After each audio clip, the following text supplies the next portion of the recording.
अमृतवाणी है सदगुरुदेव की चेतावनी की 181 नंबर की। लहर मेहर पर,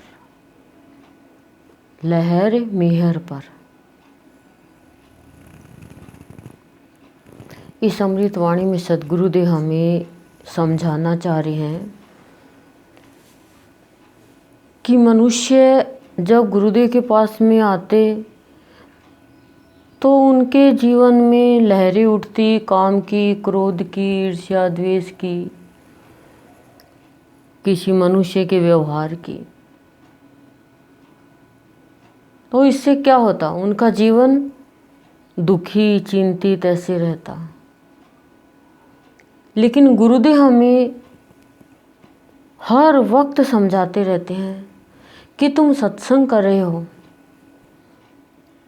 और तुम अभी मेहर बने हुए हो दुनिया वालों के,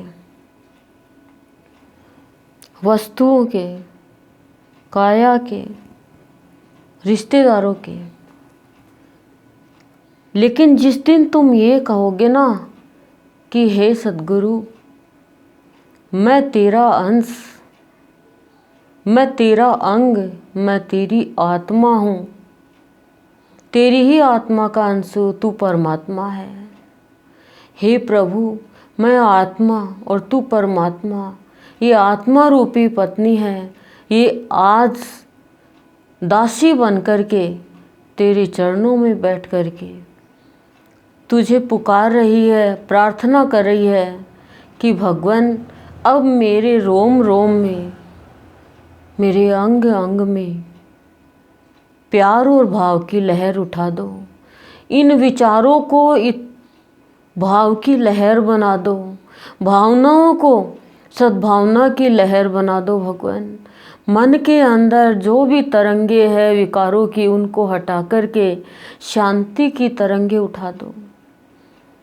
मैं तेरी दासी हूँ, मैं तेरे चरणों में बैठी हूँ। भगवान मैं क्यों अशांत होती हूँ, छोटी छोटी बातों पे क्यों दुखी होती हूँ, क्यों तरंगे उठती है? जैसे सागर में पानी की तरंगे उठती है तो सागर के पास बैठने वालों को कितना शीतलता का अनुभव होता है। उसी तरह से हे प्रभु, मेरे पास में कोई भी आकर बैठे तो मेरे अंदर से भी वो ही लहरें उठे, शांति की, प्यार की, भाव की, जो आपके अंदर लहरें उठती है। तो प्रभु मेरा जीवन पाना तो सार्थक होगा ही होगा, लेकिन सत्संग करना भी सार्थक होगा। मेरे अंदर तेरे रहते हुए क्रोध की तरंगे क्यों उठ रही है, ईर्ष्या की तरंगे क्यों उठ रही है, मोह की तरंगे, लोभ की तरंगे क्यों उठ रही है? भगवान इनसे बचाओ और भाव और प्यार की तरंगे उठाओ भगवान, ताकि मेरा ये जीवन अवनति की ओर नहीं जाके उन्नति की ओर जाए, मेरा जीवन विनाश की ओर नहीं जाके अविनाश की ओर जाए, सत्य की ओर जाए। हे भगवान मेरे मुख से तरंगे निकले तो प्यार और भाव की निकले, सत्य की निकले, ना कि असत्य की निकले। ऐसा मेरा जीवन बनाओ। जैसे एक पत्नी अपने पति को कहती है कि आज घर में ये चीज़ है, आज उत्सव है, आज आपको ये सामान लाना है, आज आपको ये करना, आज बच्चों के लिए ऐसा करना है, मुझे वहाँ जाना है। उसी तरह से हम भी अपने इष्ट को पत्नी बन कर के और पति के रूप में भगवान को देख कर के कहें कि हे भगवान, जब शादी होती है तो पत्नी के अंदर पति के प्यार की लहर उठती है, वो शरीर के पति की लहरें उठती है। हर वक्त उसकी बातें, उसकी चर्चा होती है जब नई नई शादी होती है। तो उसी तरह से हे प्रभु, मैं तेरे सत्संग में आई और आकर के मैंने तेरे को अपना पति नहीं माना, अपने आप को तेरी पत्नी नहीं माना, दासी नहीं माना। भगवान अब इस मेहर पर, इस दासी पर अपनी कृपा की नज़र डालो और अंदर में लहर उठे तो भगवान तेरे याद की उठे, तेरे प्यार की उठे, तेरी बातों के उठे, भाव निर्जन की अमृतवाणी की उठे भगवान, ताकि मेरा ये मन मुझे कभी दुखी करता है, कभी अशांत करता है, कभी गम में लेके जाता है। क्यों? क्योंकि ये मैं मन की मेहर हो गई, मन की दासी हो गई। कभी बुद्धि की दासी हो जाती हूँ, कभी मन की हो जाती हूँ, कभी वस्तुओं की हो जाती हूँ।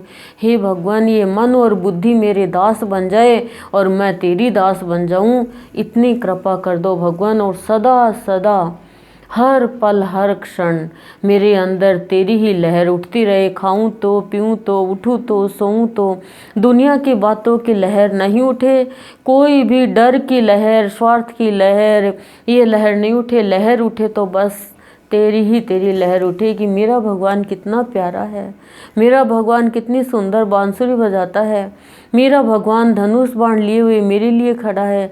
मेरा भगवान है, वो मेरा पति है, मेरा प्राण पति है, मेरे हृदय में बैठा है। बस वही लहरें उठती जाए तो भीतर में शुद्धता आ जाएगी, निर्मलता आ जाएगी और हमारा जीवन है वो सद्गुरु के चरणों में झुककर हर पल झुकना सीख जाएगा, नाराज़ होना भूल जाएगा, दुनिया का व्यवहार भूल जाएगा। अरे वो संसार है हमारा फिर प्यारमय भावमय हो जाएगा। ओम शांति शांति प्रशांति।